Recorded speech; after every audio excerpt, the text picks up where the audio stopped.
Hustings 2015. Here with us today is Mark Prisk, the parliamentary candidate for the Conservative Party, Katherine Chibah, the candidate for Labour, Michael Green, Liberal Democrat, Sophie Christophy for the Green Party, and James King, representing the UK Independence Party.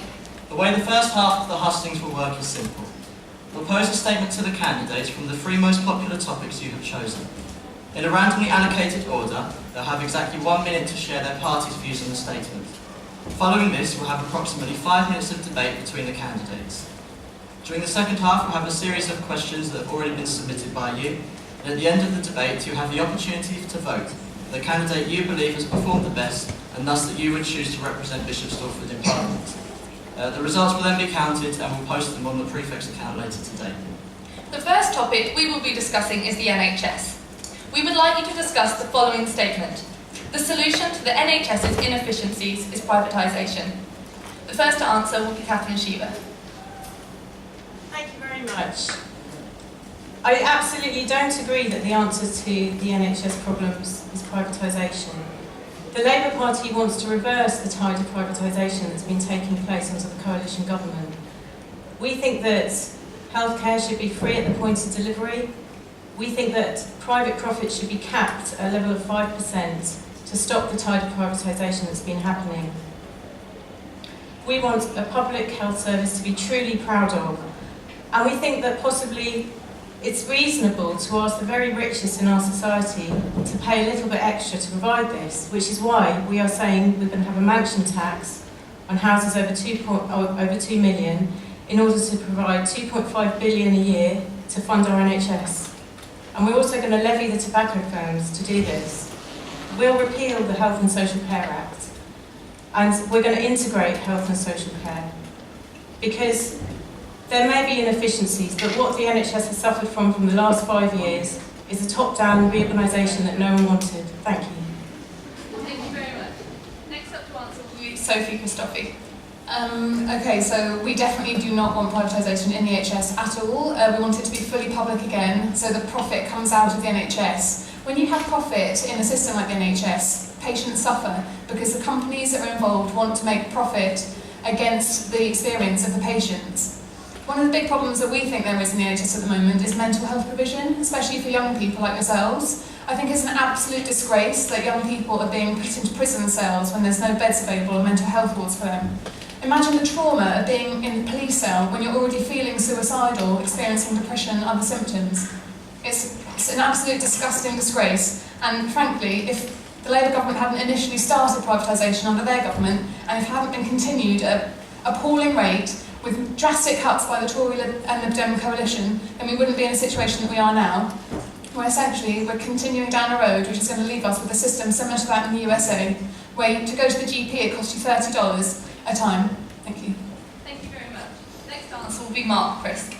Thank you, Emily. I actually agree with Katherine on the issue of privatisation. I strongly believe in the founding principle of the NHS, that it's free at the point of use. But I don't agree with her about patient choice. She wants to scrap patient choice by getting rid of the Health and Social Care Act. I want to make sure that patients have the choice, because the health service should surely be focused on what patients need. And that's why I think it's also important that we reform it so that it's more open and transparent. We saw in Mid-Stags Hospital when things go wrong that sometimes they get covered up. That's wrong. We put a full public inquiry into place to make sure that it's accountable to us, the patients, and their relatives. But the key here is to make sure that we get funding and that we allow patients to then be able to choose the best care and the best treatment that's right for them. Good choice, continue proper funding, that's the NHS I want. Thank you very much, Mark Prisk. And next to answer will be Michael Green. Thank you. I think you're going to get a clean sweep here. Like all the other candidates, the Liberal Democrats believe in an NHS which is free at the point of use, and that is why we're the only party in this election that has actually put forward a fully costed proposal to fund the NHS according to the tune of £8 billion, which is the amount that the Chief Executive of the NHS has requested as being needed to right the wrongs. That also includes, and Katherine, Sophie mentioned it, a strong commitment to improving mental health services. It is a disgrace that for so long mental health services have fallen behind, have not been given the same priority as those for physical health, and the Liberal Democrats' proposals will go some way towards addressing that balance. Thank you very much. And finally is James King. Well, thank you. Well, UKIP is the party of the NHS. If you listen to the other parties, if you listen to the media, they'll try and persuade you that we're going to try and privatise the NHS, when nothing could be further from the truth. We plan to put an extra £3 billion a year into the NHS, which would help to fund thousands of doctors and nurses, and we also plan to entirely scrap hospital parking charges, because we believe that they unfairly penalise people when they are the most vulnerable. To help fund this, we've identified about £2 billion a year that we could save by a reduction on health tourism, by requiring that every person that comes into our country as a visitor presents a valid form of health insurance. Thank you very much to all of the candidates. We now open the statement to the floor. Let's come back on. There's clearly been an agreement about privatisation, and Katherine rightly said at the start that she's adamantly opposed to it. So could I just ask her why it was that Andy Burnham, your spokesman on health, privatised the surgery centre in the Lister Hospital?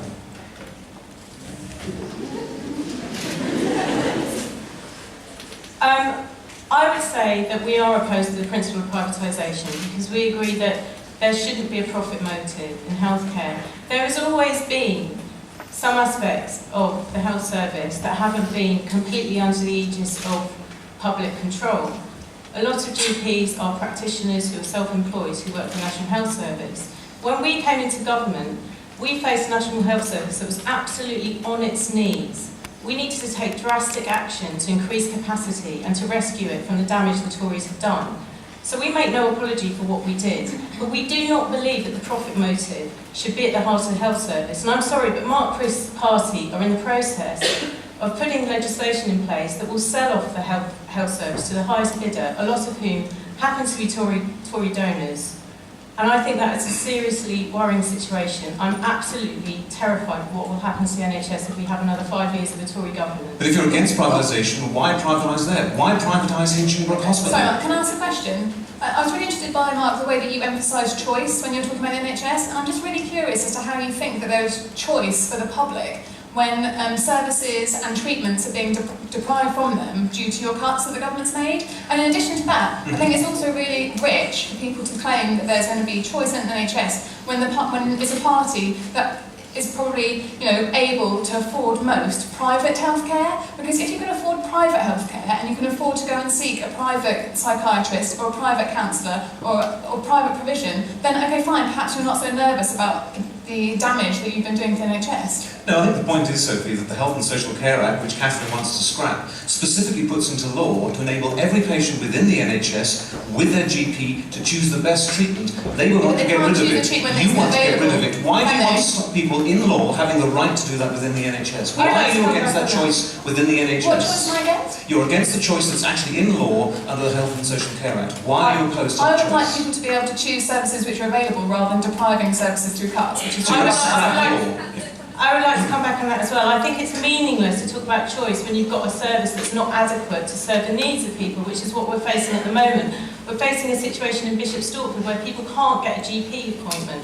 I've done a survey which got thousands and thousands of replies, and people were saying we cannot get a GP appointment. People were telling me they were ringing up on behalf of their children, they couldn't get an appointment for a child within 17 days. That's appalling. It's meaningless to talk about choice if you haven't got a service.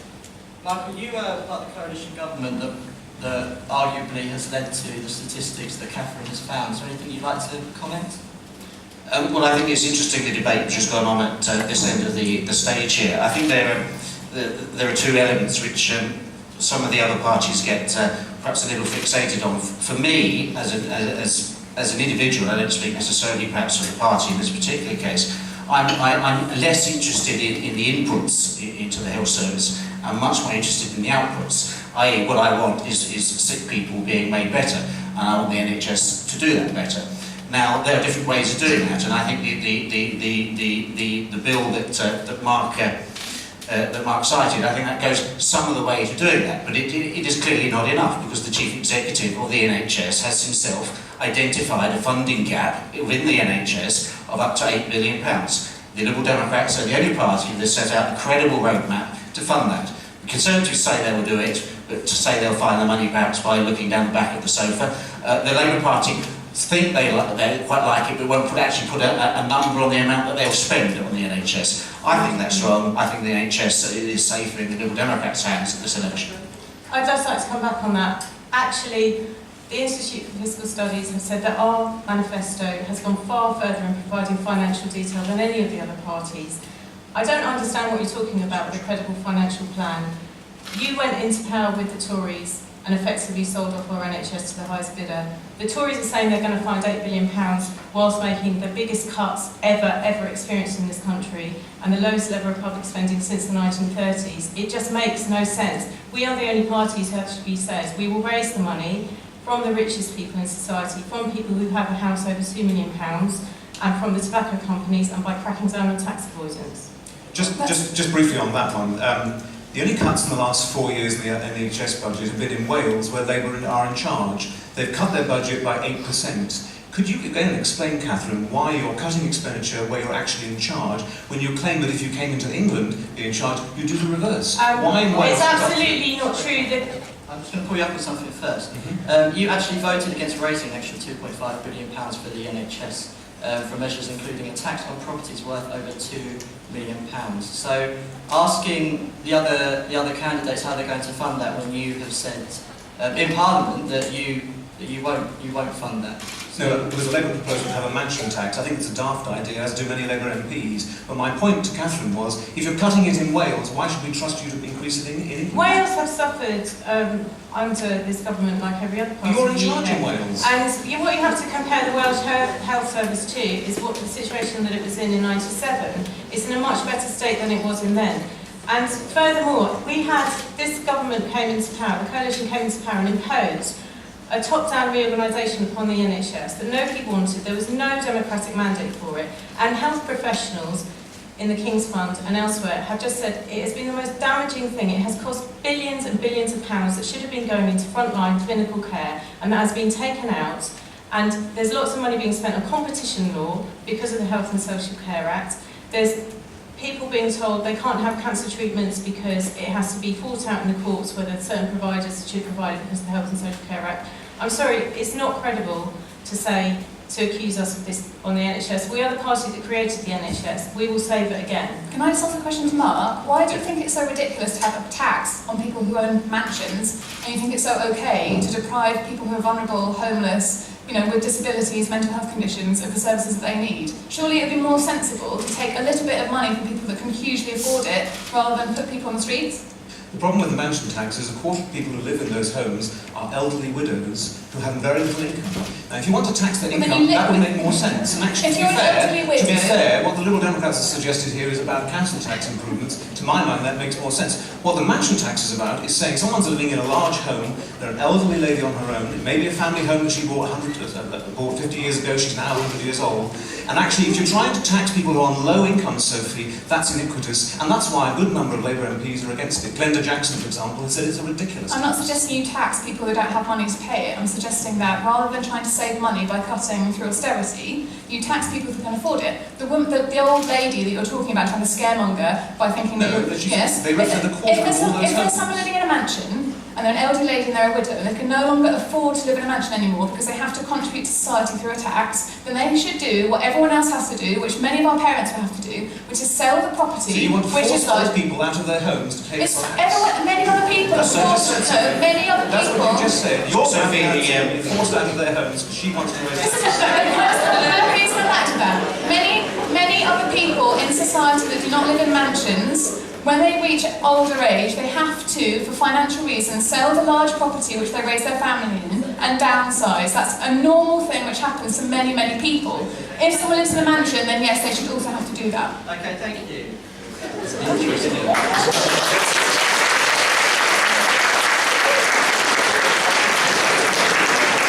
The next topic we'll be discussing is education. And we would like you to discuss the following statement. Michael Gove's educational reforms prioritise political gain over the good of young people. So, Michael Green, if you would like to go first, please.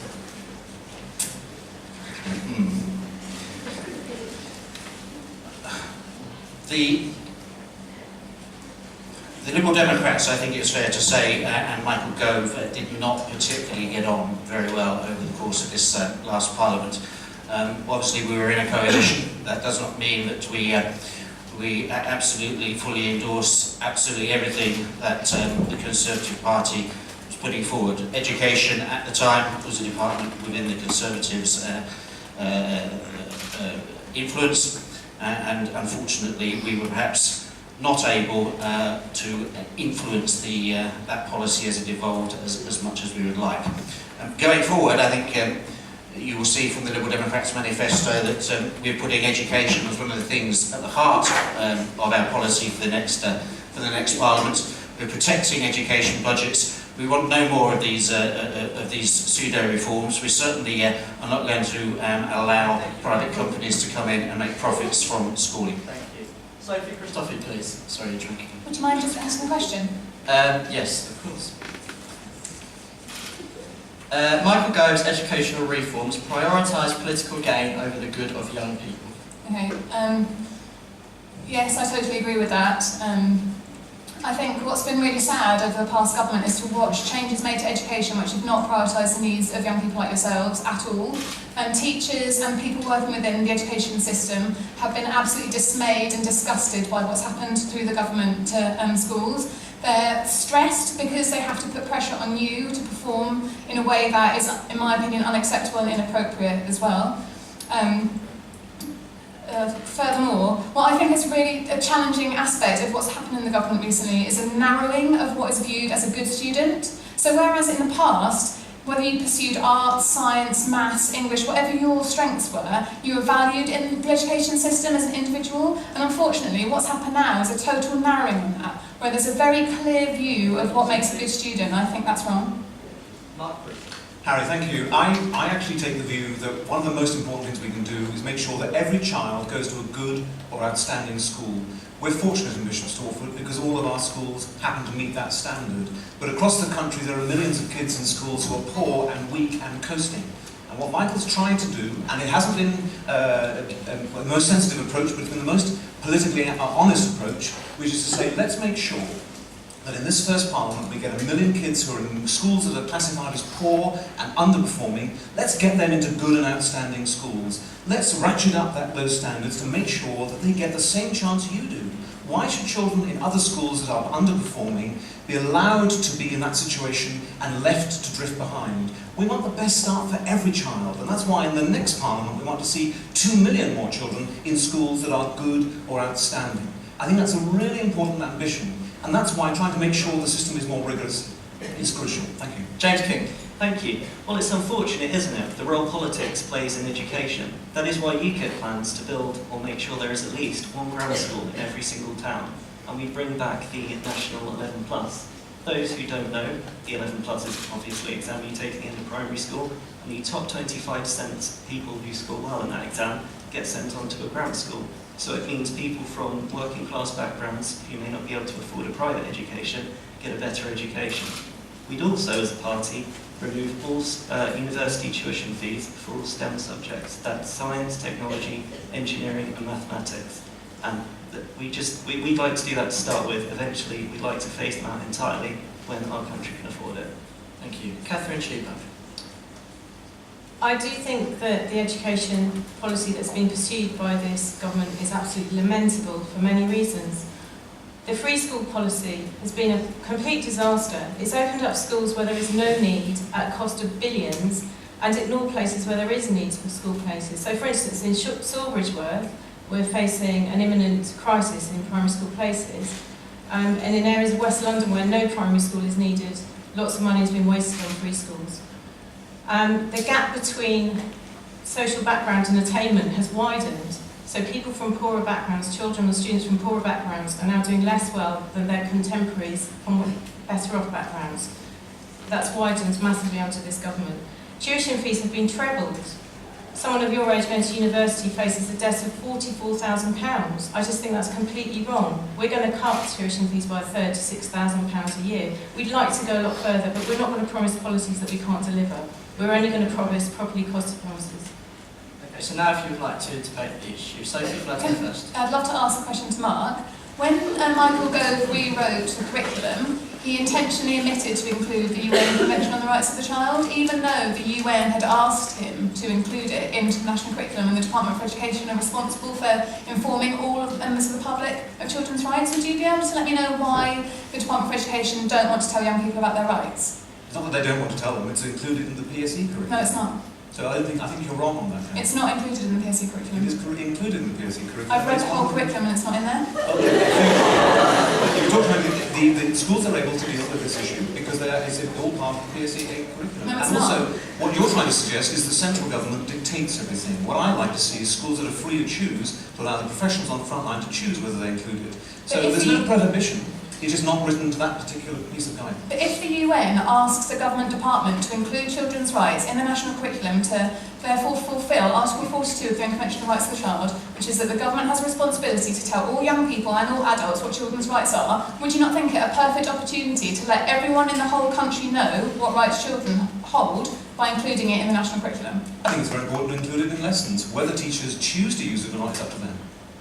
I think this is also, I've just come up on that point actually, one of the things that Katherine didn't touch on is this important issue about parental choice. Now, James mentioned grammar schools. I actually think they're irrelevant in the context of Bishop Stortford, because we're blessed with the fact that we have independently run schools, academy schools, which parents are able to choose between. I think one of my questions will be again to my colleagues here is, why is parental choice such a bad thing? I like the fact that the heads here have autonomy. Why is it, for example, Labour are against free schools, when actually what we need to make sure is that the teachers and the head teachers have that freedom? I don't want ministers in Whitehall dictating what you're taught every hour and every day. But excuse me, Mark, that's exactly what has happened under your government, is that Michael Gove has been personally responsible for all the new schools that open, which is absolutely ridiculous. That's why we're saying we need a local director of school standards in every local area. So schools have a combination of freedom and autonomy. So parents do have a choice. We're not going to mess around with school structures. We're going to stop free schools because they're a terrible waste of money. But other than that, we don't think we need to interfere in school structures. What we're really concerned about is what this government has done in terms of employing 17,000 new unqualified teachers, increasing teachers' workloads horrendously, so they're completely stressed. We've got the highest turnover rate of teachers at the moment that we've ever seen. And as Sophie said, I agree very much about the lack of creativity in the curriculum and the lack of valuing a student in the whole, in the whole series of all their talents, instead of pushing children through these kind of targets at the moment, which I think is the wrong approach. Yes, James, why don't we come to you on that? Because your party intends on not charging students who study a degree in science, technology, engineering or maths any tuition fee. So, going on about creativity, are UKIP restricting creative subjects? No, we're not at all. It's just that at the moment our country desperately needs to train up people in these areas. As I said before, we'd like to remove tuition fees altogether when our country can afford it. Unfortunately, at the moment, we're so far in the red that that's not an option. But eventually, in the future, maybe 20, 30 years, we'd like to remove tuition fees for more creative subjects as well, which have a tremendous amount of value to our society. Michael Green, your party in its recent manifesto has just said it's going to increase the funding for education by £2.5 billion. What issues would you say are the most important that we need to address with this new funding? There are a number of things which we plan to do with that new funding. We started under this government by introducing free school meals for all primary school pupils up to a certain age. And we would like to extend that. All the educational evidence suggests that, in actual fact, in terms of closing the attainment gap, which Katherine mentioned earlier, a lot of that starts early on, and if you don't address that at the primary school level, often it's too late to make up the gap at a later stage. I'd also like to come back, if I just may, on the grammar school issue. I mean, I was I'm not sure I'd say lucky enough, but I attended a grammar school in Kent. Kent was one of the few counties which still maintains a selective system. But I wouldn't impose that model on the rest of the country. Like most people here, I live in Hertfordshire. Hertfordshire, generally speaking, is blessed with pretty good schools. I don't think the solution to education is to stratify it and to make certain pupils fortunate enough at a very early age to pass one particular test to somehow single them out. I think what you need to do is actually ensure that there are adequate resources which go on everyone to ensure, like Bishop Stortford, you have a number of good schools without imposing that false choice on very young children. Well, I agree, but there is massive social immobility in our country at the moment. Like I mentioned earlier, the top 7% earners in our country now dominate politics and media in a way that they haven't forever. And grammar schools, they may not be perfect, but they go an awful long way to giving working class kids a better chance at a better education. Thank you, candidates. We need to move on. The final topic that we will be discussing is employment. We would like to discuss the following statement. The government should invest money into jobs for postgraduates to improve their prospects, as 1 in 4 graduates are unemployed. And first up to answer will be Mark Prisk. Thank you. I think this is a good policy. I think this is an opportunity actually to make sure that in addition to the work we're doing on apprenticeships, where we've had 2 million apprenticeships and now we want to have 3 million in the next Parliament, and our policy on university education to make sure we remove the cap on the number of students going for graduates, for first degrees, that the idea of making sure we invest in innovation is important. It's one of the reasons why I don't agree with Labour's idea on reducing the cap on the tuition fees, because all the university chancellors have said this will hit really hard postgraduate investment, postgraduate training, and that area. And I think that's a very important part of making sure that that generation is able to advance beyond their first degree. Thank you very much, Mr. Prisk. Next up is James King. Thank you. Well, yes, we definitely need to put more money into creating more jobs for our young people. It is terrible that 1 in 4 people that are leaving university don't have a job. But when we look at Mark's government's record, we see a government where employment is allegedly coming down, if you look at the headlines. But when you look past the headlines, many of these new jobs, they're 0-hour contracts, they're on minimum wage, they're low skill. Some of them, unfortunately, even pay below the minimum wage. So UKIP, to tackle this, would, for 0-hour contracts, make sure employers give employees 12 hours notice before they have to start their shifts. They can't ring up on the day and say, we need you in 2 hours, make sure you're here or you're fired. And for the minimum wage, we would reverse this government's cuts to the minimum wage inspectors across England and Wales to make sure that every corporation is paying minimum wage. Thank you. Next up is Katherine and Chibah. Yes, we absolutely need to invest in high-skill, high-wage jobs. And Labour's committed to creating 1 million new jobs in green technologies over the next 10 years, because the biggest problem facing us is probably climate change. And we want to make this country a world leader in terms of looking at how we deal with that. But we think it needs to go hand in hand with a really healthy economy and really good quality jobs for graduates. At the moment, far too many graduates are finding their talents wasted in jobs that really don't pay. I mean, we've got half people in poverty at the moment are actually in work. And graduates are finding themselves stuck on 0-hours contracts when they come out of work, not knowing what they're doing from 1 week to the next, not being able to find a job that really suits them. So yes, we absolutely need that investment. That's why we're going to let the Green Investment Bank have proper investment and proper borrowing powers to create those jobs and also solve the climate issues that we face. Thank you, Katherine. Michael Green. Yes, thank you. Mark pointed out the increase in apprenticeships over the last 5 years. This is one element of our record in government, of which we're very proud. It was on the front page, I think, of our manifesto back in 2010, and now there are 2 million more. And I think that's good, not just in terms of the benefit that brings to the economy as a whole. It's obviously good to give people a choice. I mean, we talked about tuition fees, and obviously that's a pretty sore subject for those of us in the Liberal Democrats. But the fact now that there is a clearly defined alternative is obviously a good thing in broadening the choice available to young people. Beyond that, I think for people leaving university, I think the key thing, or the most important thing, is actually to ensure, just generally speaking, that the economy is growing. The government has, over the last 5 years, turned it around. There's still an awful lot of work to do. I think it has benefited by having the Liberal Democrats within that government curbing the worst excesses of the Conservatives. But the trend is good. And the more jobs that are created, obviously, one would expect the employment prospects to improve for university leavers. Thank you. And finally, Sophie Christophy. Yeah, I definitely think there needs to be better opportunities for people when they've left university. I mean, when I left university in 2005, I had a job already for me in London to go down to. That was the same for most of my peers as well.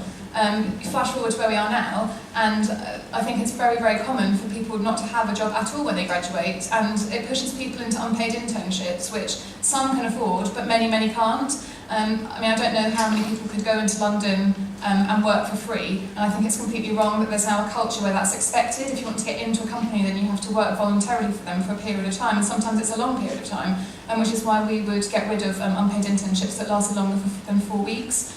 There definitely does need to be more job creation, and also the fact that university fees are at the level that they are now, I think puts a lot of pressure on young people when they've left university to seek particular jobs, whereas they may have considered lesser salaries, but in a specialism that they really were passionate about before. Thanks very much, Sophie. I'd now like to open the statement to the floor. Can I just come back on the origin of what you just said at the beginning there about the higher postgrad investments. One area I'm very proud of when I was the business minister, I was working with Vince Cable, obviously who was the Secretary of State for this, and that is the role of pharmaceuticals and biotech here in Hertfordshire. We have a really strong base, and there's some fantastic careers. The problem was that they were looking at whether they needed to invest here or elsewhere, and elsewhere they were able to actually make those investments at a lower cost. So we put in something called a patent box, which allows new ideas, new patents, new inventions to be retained here in the UK, and that's creating a whole series of new jobs at Ware, Stevenage, and indeed at Harlow. So there's a really good opportunity there, which I think will help secure the pharmaceutical industry and the biotech industry, and that's something which I'm actually quite proud of, having been involved in making sure that actually happened. And it'll benefit young people, not just you, but many people across the county and indeed across the country. Could I just challenge something that Sophie said? You talk about creating jobs and more opportunities for graduates, but your party policy is for 0% growth, economic growth. I don't understand what economic policies you have to back up the idea that you're going to provide employment opportunities for graduates. Well, it's a misunderstanding to think that GDP equals well-being, because it doesn't. And there are many other countries in Europe which haven't got as steep GDP growth as we do here, but have a better quality of life. So first of all, it's false economy understanding to think that GDP means anything, particularly about job creation, because it doesn't necessarily. And we've committed to £85 billion worth of job creation in the energy sector, like you were saying before, in terms of tackling climate change and research and new jobs that would be addressing that issue, which obviously is a huge one. But I don't understand how 0% growth can translate into job opportunities. I just don't understand that at all. It just doesn't seem to have any credibility as an So economic do you think policy. you have to have GDP growth in order to have jobs? I think you need both, yes. But other countries in Europe, for example Norway, which has a fantastically high quality of life, has lower GDP growth than we do here. Well, It has lower, but it doesn't have zero GDP growth. But zero GDP growth means that we're consolidating already what we have. We're sustaining where we're at now. Yes, if there's no growth, where are the new jobs coming from? From redirecting the funding that we have within government, from taxation and revenue. So the taxation goes up, there's no growth, so where are the jobs coming from?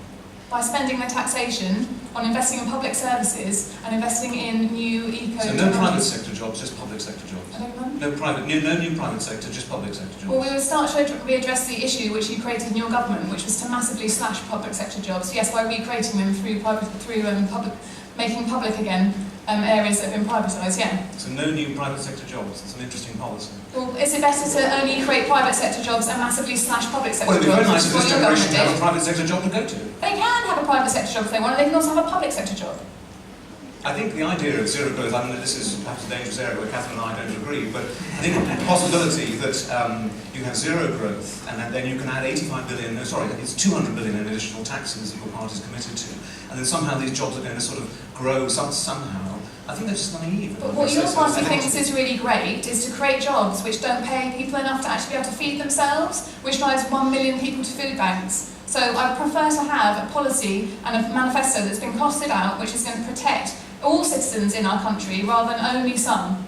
Well, we've seen 2 million new jobs created in the last 5 years. Which don't pay a living wage. wage. Working, not at all. What's the point in a job that doesn't pay people enough to be able to have a house and to feed themselves? Most of the jobs are middle and higher income. But So not the all of idea them. that most of those jobs are, your Which is suggestion Tory is that none of policy. them will Tory be. policy says, Yours let's is protect no some growth, people, no and if there's private sector collateral jobs. damage of other people who are homeless and can't feed themselves, then that's just part and parcel of capitalism. And I object to that. I don't think it's okay to let some people in society become homeless and require food aid, up to 1 million people in the last year, just so that some people in society can have well-paying We jobs. absolutely disagree too with the idea that it's okay to let some people be homeless or let some people work in jobs that don't pay. But we also think we need a mixed economy. We have a mixed economy at the moment. We've had a mixed economy for a very, very long time. We want to see that thrive. We've also had inequality for a very long time, under your government and also under your government. We need to address inequality. I was going to say, actually, I think this gets to the heart of the problem with the Green Party's programme. They come up with a lot of very good, and I think there are lots of people within my party which have a lot of sympathy with a lot of what the Green Party espouses. But the problem is that it is all ideas for spending, and not enough ideas for creating the wealth and finding the money to actually pay for those spending ideas. It would suit you if that was the case, but our manifesto is fully costed. Your manifesto's in the fairies. By you. Are you by me personally? So I didn't hear what Michael said. I said, I find the Green Party manifesto to be, I was a little bit pejorative, I apologise, but I really do find it simply doesn't add up. It is a wish list of things that you would like to do. Did you read without it actions. It suits the traditional parties to undermine the Green Party, particularly Michael's party, because unfortunately as a left-wing party that defected and joined a coalition with the Conservatives, facilitating these austerity measures that have put people into poverty in our country. They don't like the idea that a Green Party, with policies that put people first, would come forward. 2 million more new jobs, 200,000 new apprentices, 1 million new apprentices. That is not putting people into poverty. Okay, thank you, candidates. We're going to move on to the second half of our debate. Okay, so the second half of the hustings debate will be focused on questions that have already been submitted by you, the audience. So candidates, once again, you have 1 minute to outline your views in response to the question and then 5 minutes to debate. The first question was provided by Adam Baker in Year 13. Should prisoners have the right to vote? First up, James King. Well, it's a very good question, Adam. I can understand both sides of the argument, to be honest. I mean, I suppose it depends on the crime committed. I'm not sure it's a good idea to have a blanket reduction on all human rights of prisoners. That's my personal view. UKIP's view is that it's not right to give people who have taken away other people's human rights the right to vote. We think that they forfeited that as soon as they go into prison. Next up, Michael Green. I think my answer would actually broadly mirror James's there. I think the issue for us is that we would follow what the guidance set out by the European Court of Human Rights, which I think allows for voting for certain prisoners. Prison has 2 or 3 particular aims, one of which is to punish, one of which is to deter, but the other is rehabilitation. And I think if you've got people who are going to come back out into society, part of the preparation for that should be including them in the political process. Thank you very much. Next up, Sophie Christophy. I do think that prisoners should be allowed to vote. Just because you've made mistakes in your life and you're in prison, I don't think it should mean that you then have no voice in your future. We believe in a restorative justice system, similar to one that's in existence in other countries, which has a far lower rate of re-offence when people are released. I think that stigmatising people when they're in prison only damages them more for when they're released and results in more crime. So I would want to include prisoners' opinion in politics. Thank you, Mark Prisk. I wouldn't want to see prisoners, including murderers and rapists, still be able to have the opportunity to vote. It is a privilege for all of us to have the opportunity to vote, and I think therefore that's something that when you deliberately break the rules, when you flank the law, that actually that's something that should be taken away during that period. That doesn't mean I don't support some of the principles of rehabilitation. I think that's very important. And I'd like to see more prisoners working in prison so that when they come out of prison they're able to go back into civil society. And also, a lot of them tend to have poor skills, and then during their time in prison, I'd actually like to see a focus on tackling those so that when they can come out of prison, they actually have a chance to earn their way legally, rather than what often can happen is they go back into their bad old ways. So no to a vote, yes to making sure they're rehabilitated. Thank you, Mark. And finally, Katherine Chibah. I think prisoners should have the right to vote. It's a human right. We don't take away people's human rights just because they're prisoners. we want to rehabilitate people that have committed a crime. And one way to do that is to include them within society even when they've had their justice denied. Thank you very much, candidates. We're going to open the question to the floor. Well, it's interesting, Sophie, you say you support prisoners' right to vote, but your party actually supports the release of all prisoners that haven't committed a violent crime. So it seems to me that the issue under a Green Party government would be null and void because there'd hardly be anyone in prison. What the Green Party thinks is that there are many reasons that lead people to crime, and many of those are socially embedded. So, for example, if you're living in poverty, if you are you're not experiencing quality in education and so on, it can put you in a position where you're more likely to commit crime than other people who are more privileged in society. And so really what we want to do is tackle the issues of inequality so that less people are in a position where they are compelled to commit crime. Presumably just on that, it's also in your policy document to make Al-Qaeda and ISIS legal. In terms of making sure, I mean, these are people who are obviously being put into prison because they're dangerous. Why do you think that they should be made legal organisations? We don't. You do? It's in your manifesto. No, it's specifically included in your manifesto. Did you read all 85 pages, Mark? I've been I have been through your manifesto just to check on some of the policies. That's what's in there. Natalie Bennett did actually say that being a member of a terrorist group like Al-Qaeda would not be illegal. That's not actually what she said. Natalie Bennett Sorry, was she did. That's all on television. You're honestly saying sometimes the black to blue. Natalie Bennett was asked whether or not people should be allowed to join organisations and if they should have freedom of thought. And at the time she said yes, that she thought they should, which I agree with. I do think people should have freedom of thought.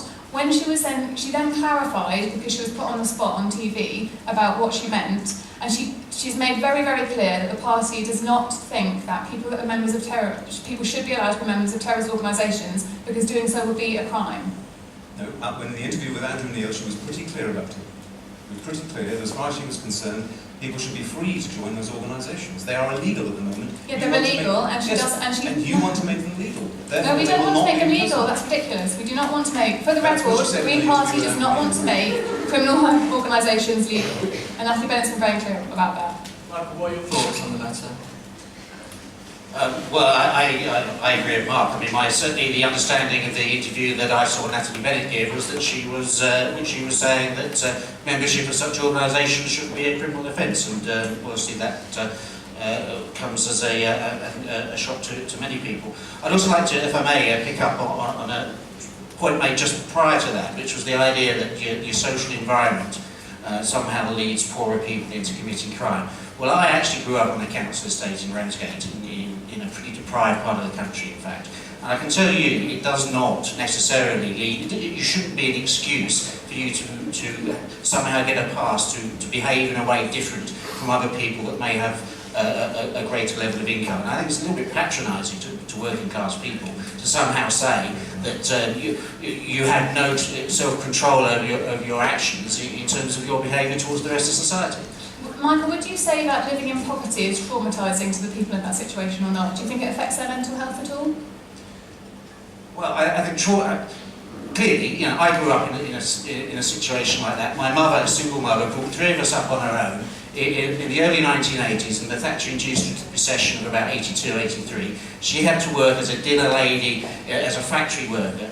We had no money coming in, but to say, I would not say that was a traumatic experience. What I would say now is that it's not an experience I want other people to have to go through. I would want people to have greater levels of income, and that's what this government has been doing over the last 5 years, trying to increase the economy, get more people into jobs, get more apprentices. Some people in society are inherently more resilient within themselves. That accounts for the fact that some people are able to exit poverty and are able to be successful. Other people in society do not have that same innate sense of resilience, which is why they then are affected more greatly by the poverty that surrounds them, which would account for the fact, for example, why on council estates you may get some people that do really well and progress out like yourself, from whichever circumstance you came, you were living in at that time, and why some people don't.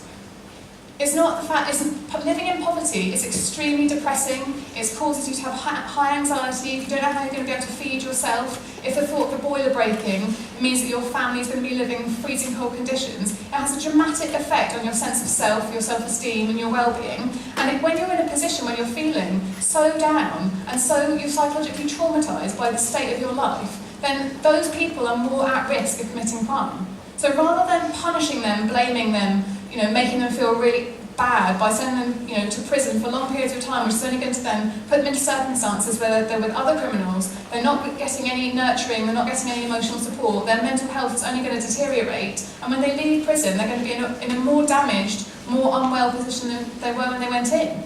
I mean, I don't understand the logic of thinking you would address the answer to this is not to let people who've broken the law out of prison and to say that this is all to do with their circumstance. The answer is to get people in difficulties into work. And that's what we've done in the last 5 years. Both Michael and my party.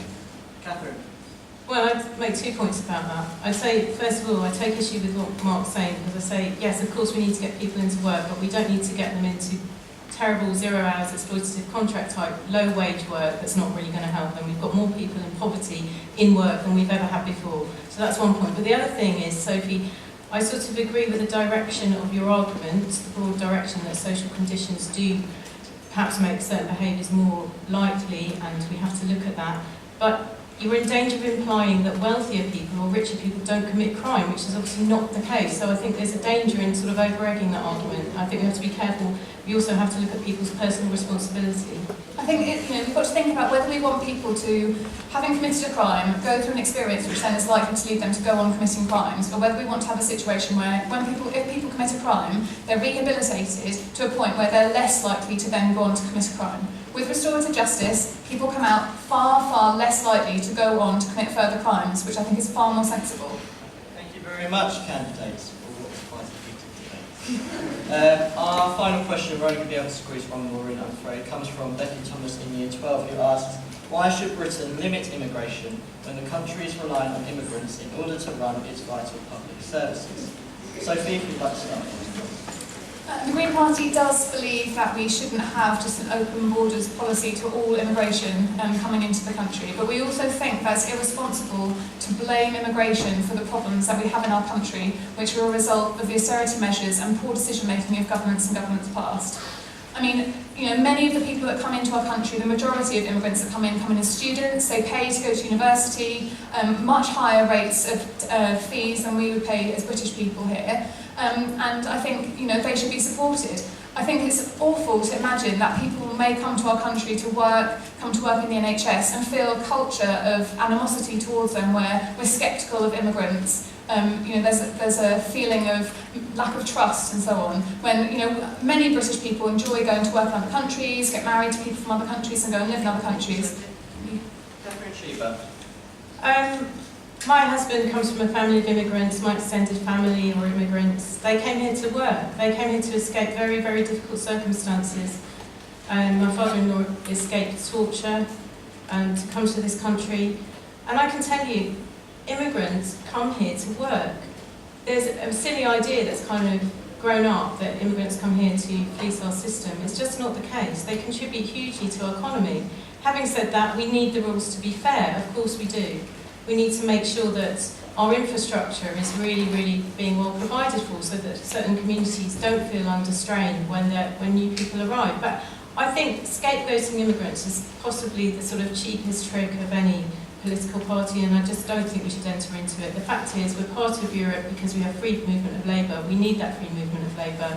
We need the rules to be tough, but we need them to be fair. We want to go and live in other European countries just as people want to come and live here, and that's a fundamental part of our economy. Thank you, Katherine. Mark Prisk. I think immigration can benefit this country, but it does need to be controlled, and I think it needs to be fair.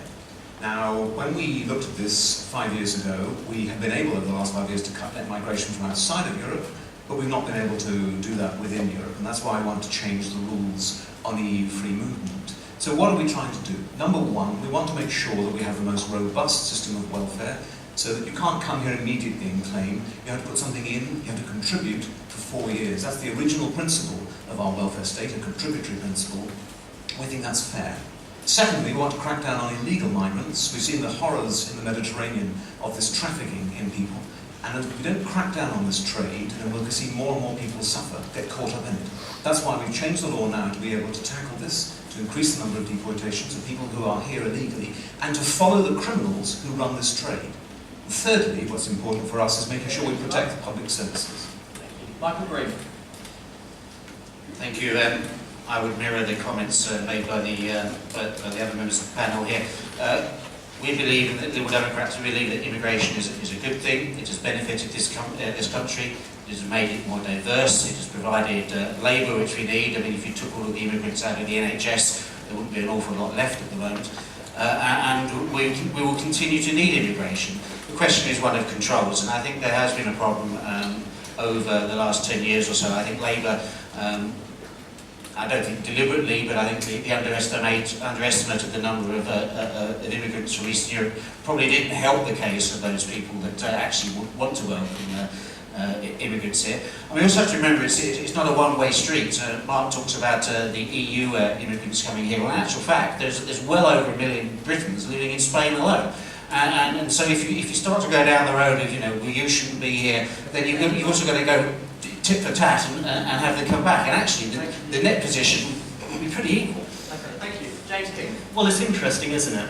In 1997, net migration to this country was about 47,000 people a year. It's now 2015. In 2014, it was 298,000 people a year.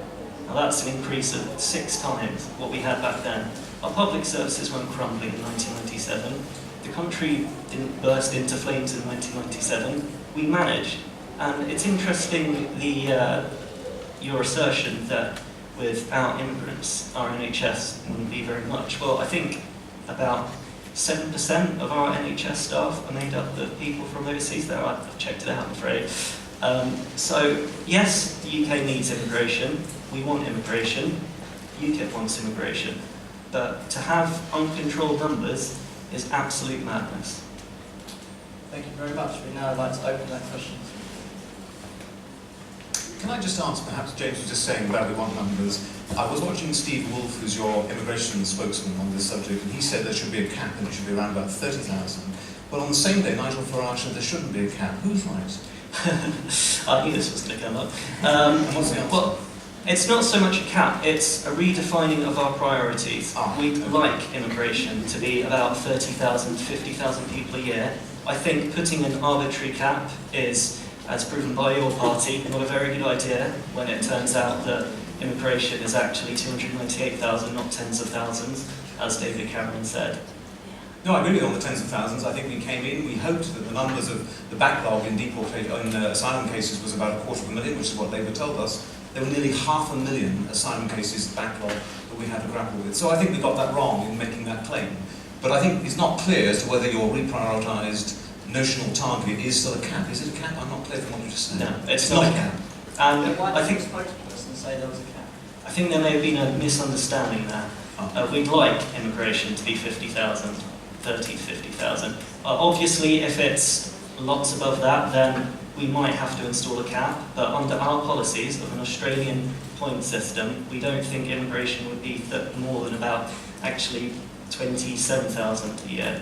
And we don't feel there's a need for a cap there. Oh, sorry. But you're planning to implement this on the basis of coming out of Europe? Yes.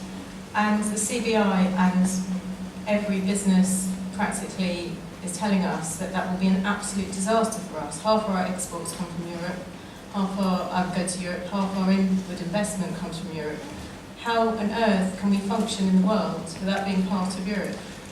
Well, that's an interesting question. We can function in the world very easily. It's absolute madness to say that our European neighbours would stop trading with us if we were to stop giving them their membership fee of £55 million a day. We actually buy more from them than they sell to us. So if they were to pull back their trade, then their countries would suffer. I'm going to pitch you up on something there. You said, we buy more from them than they sell to us. That's the same thing. Sorry, that is very true. We buy more from them.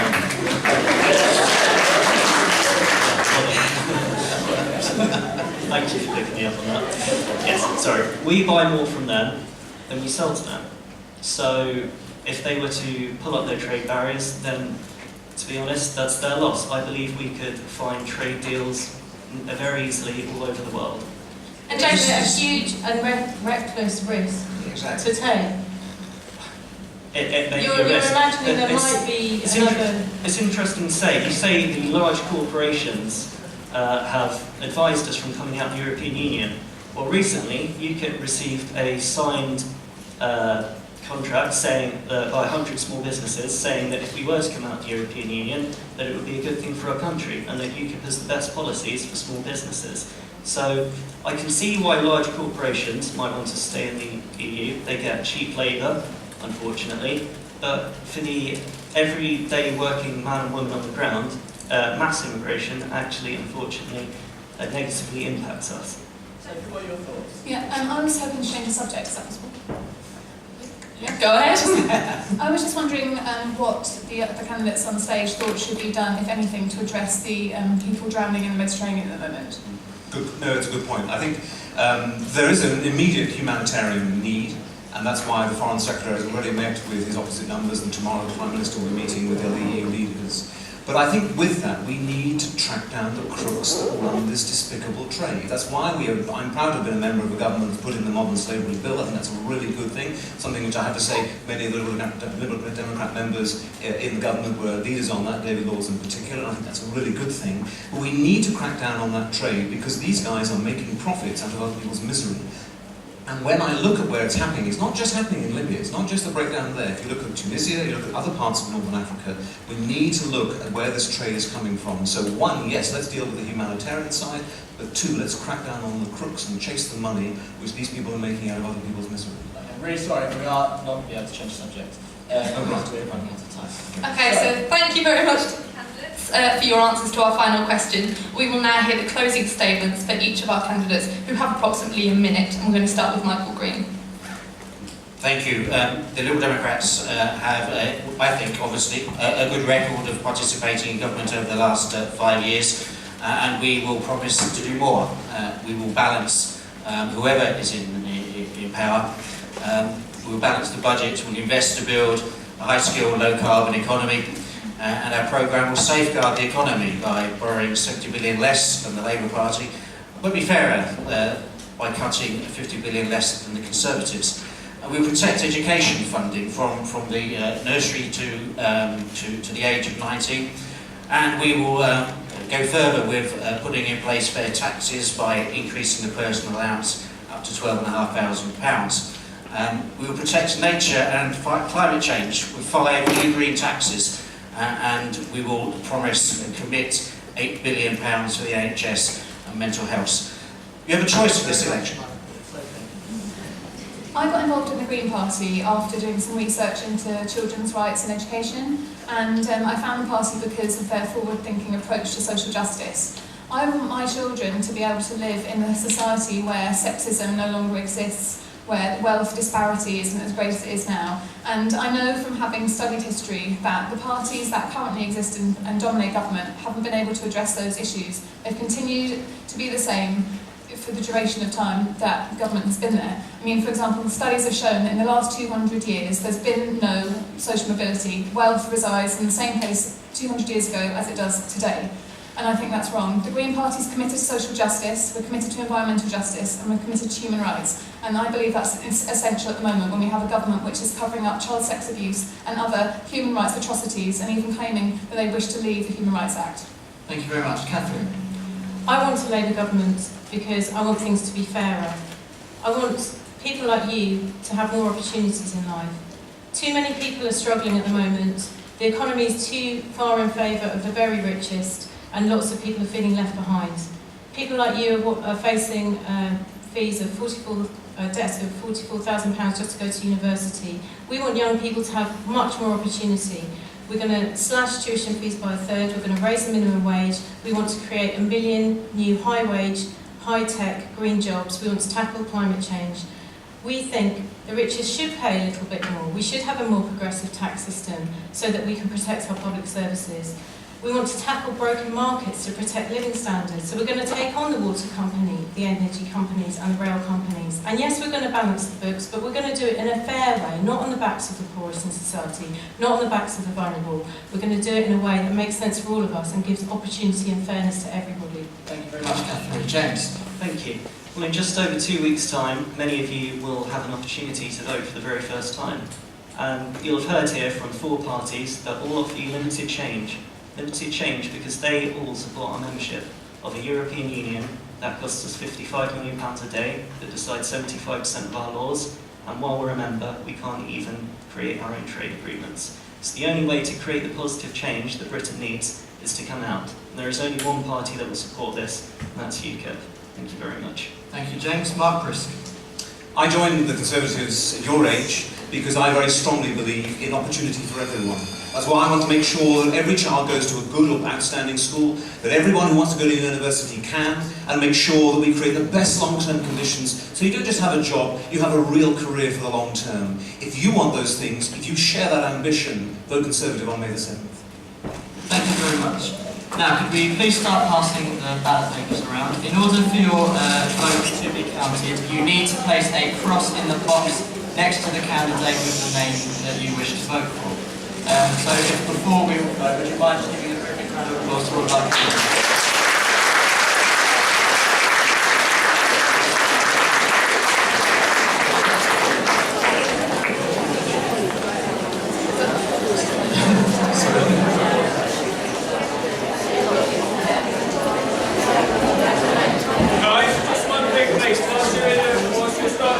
Voting, can we please also give Harry and Emily a huge round of applause?